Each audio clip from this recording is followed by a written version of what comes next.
విలువైనది నీ సొంతం అన్నమాట. నేను నీకు సొంతం. నా జీవితంలో నాకు చెందిన విలువైనది ఎవరికి ఇస్తున్నాను? నీ పాదాల వద్ద. నీ పాదాల వద్ద పెట్టేస్తానయ్యా, నీ పాదాల వద్ద పెడతాను ప్రభు అని ఆ విలువైన అర్థం తీసుకొచ్చి యేసు పాదాల వద్ద తీసుకెళ్ళారు. అందుకే ప్రభు ఏమన్నారు అని చూసి, ఏమన్నారమ్మా ప్రభు ఆమెను చూసి? చెప్పాలి గట్టిగా, ఆ మాట గట్టిగా చెప్పాలి. ఆమె నన్ను గట్టిగా చెప్పాలి ఆ మాట. ఆమె నన్ను సారముగా ప్రేమించాను. ఓరకనే చెప్తారు ప్రభు. ఇన్ని చేసింది కాబట్టి విలువైన అర్థం తీసుకొచ్చింది యేసు పాదాలు. తీసుకొద్దులేరా జాగ్రత్త. లాస్ట్ 10 నిమిషాలు చెప్పి చేస్తాను. ఆమెకు అర్థం విలువైనది. మరి మీకు ఏది విలువైంది? మరి మనమేమి వాళ్ళ దేవుడికి మనమే అత్తలో దాచుకోం కదా. అత్తలు దాచుకుంటాము. అంత విలువైన ఏం కాదు మనకు అర్థం. కానీ అంతకన్నా విలువైన మన దగ్గర ఉన్నాయి, మీ దగ్గర ఉన్నాయి, మీ దగ్గర ఏమున్నాయి? ఏంటంటే మీరు చెప్పాలి. మీకు విలువైనవి ఏమున్నాయి? నేను బంగారం కోసం వెండి కోసం మాట్లాడలేదు. చెప్పాలి. అంతకన్నా విలువైనది ఉన్నారు అమ్మా, చెప్పాలి. చెప్పండి అక్క.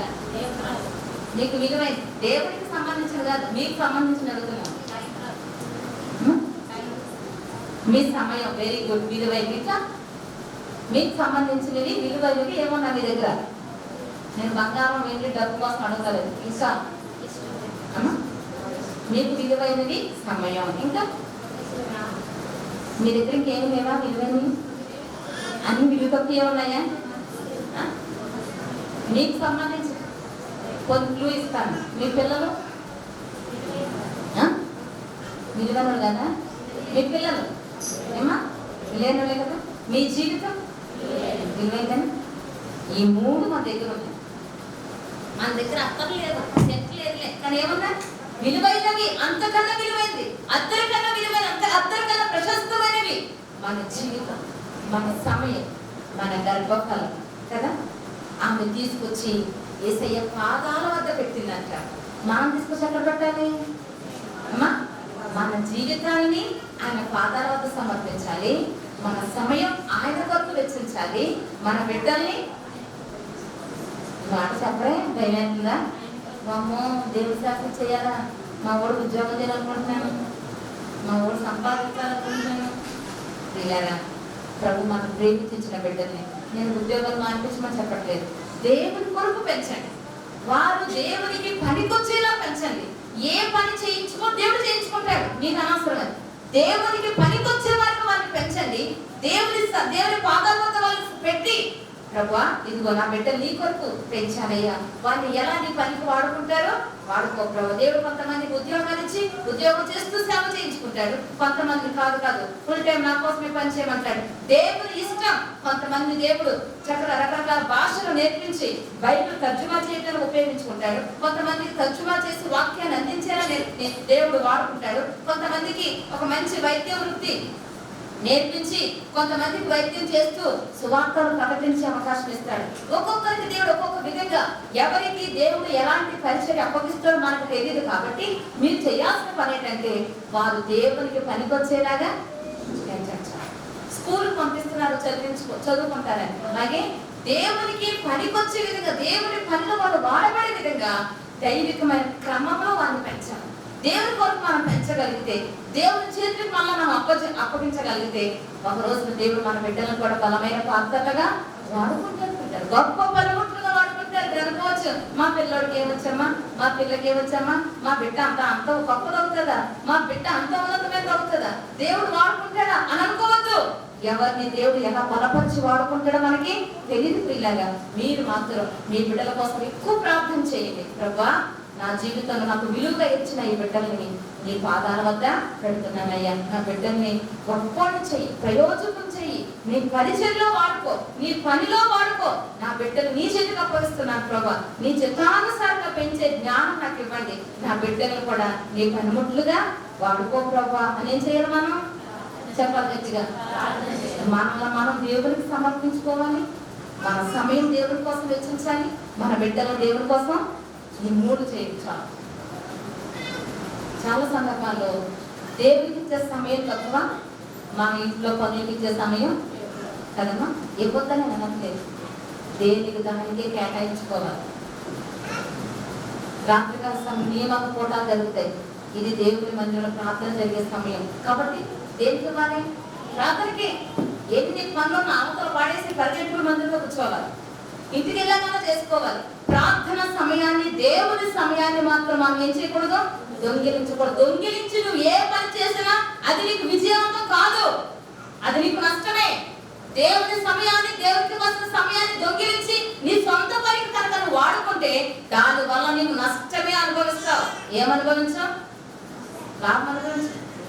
నిజం ప్రియ, దేవుడి సమయాన్ని ఆదివారమే కాదు, రాత్రికాల సమయంలో జరిగే కూడికల సమయంలో కూడా ఆ కూడి కొంతమంది మందిలో ప్రార్థన జరుగుతూనే ఉంటుంది, ఇళ్ళగా పనులు చేస్తూనే ఉంటారు. అక్కడ పాటలు పాడుతూ ఉంటారు, వీళ్ళకి కబుర్లు చెప్పుకుంటా ఉంటారు.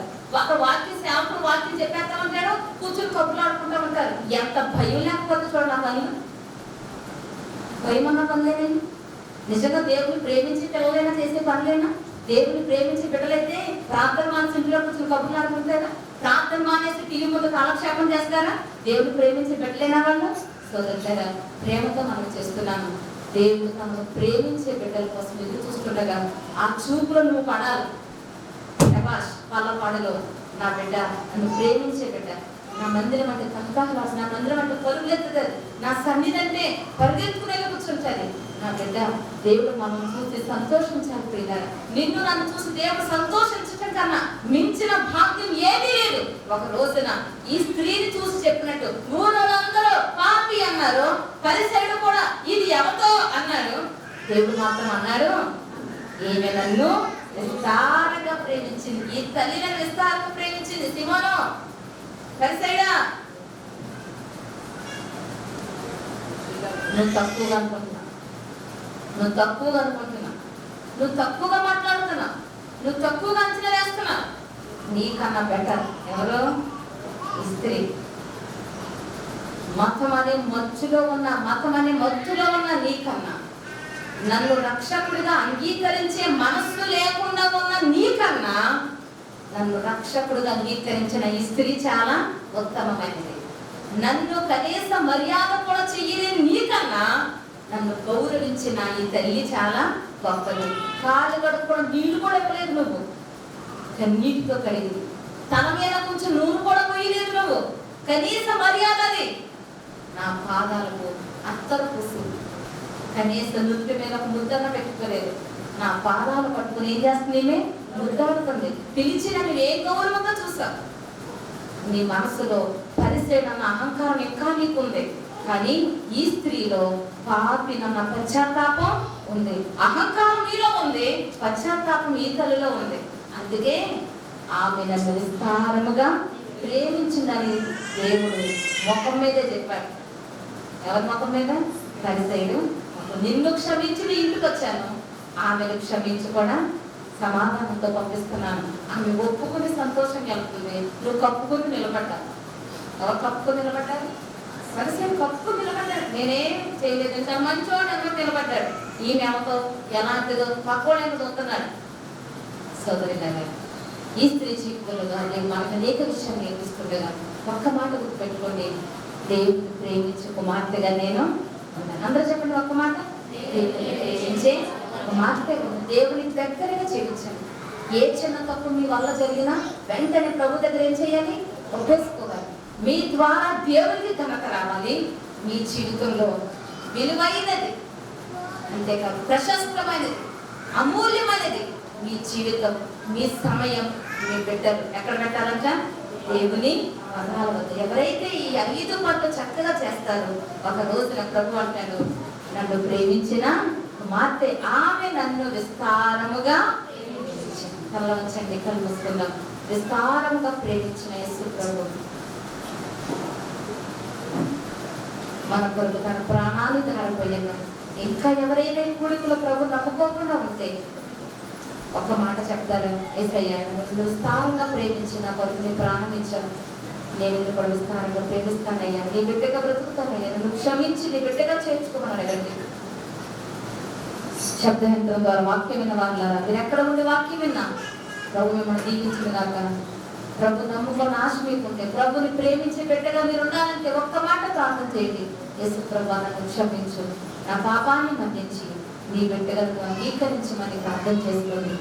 యేసయ్య రక్తం మిమ్మల్ని కడిగి శుద్ధి చేస్తుంది, పరలోక రాజ్యానికి వారసులుగా చేస్తారు. రక్షించబడిన బిడ్డలందరూ ఇక్కడ ఉన్నారు. ప్రియుల రక్షణ పొందాం కరెక్టే. దేవునితో మాట్లాడుతున్నావా? దేవుని ప్రేమిస్తూ బ్రతుకుతున్నావా? దేవునికి దూరమే బ్రతుకుతున్నావా? సోదరులారా, మోకరించగలిగే వారందరూ మోకరించండి. మీ జీవితం ఎలా ఉందో ఒక ప్రశ్న మీరు వేసుకోండి. ప్రభుని ప్రేమించే కుమార్తెవేనా? ప్రభుని బాధపరుస్తున్న కుమార్తెవా? మందిరంలో ఉన్నావని మురిసిపోతున్నావా? దేవుల్లో ఉన్నావా లేదా? దేవునికి దూరంగా ఉండి మందిరంలో కూర్చుంటే ఉపయోగం లేదు. ఎక్కడ తప్పిపోయావు, ఎక్కడ వెనకబడిపోయావు? దేవుని దగ్గర పశ్చాత్తాపడు.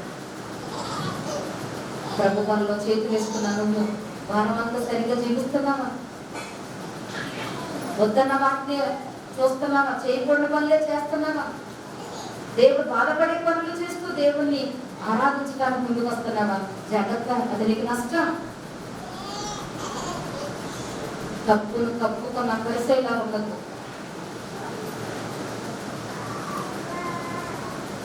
తప్పును ఒప్పుకున్న సహోదరిగా ఊరి వారందరూ ఒక ముద్ర వేశారు, కానీ తప్పు ఒప్పుకున్నది, నీటితో ఒప్పుకున్నది. ప్రభు దగ్గర క్షమాపణతో సమాధానంతో వెళ్ళింది. సోదరి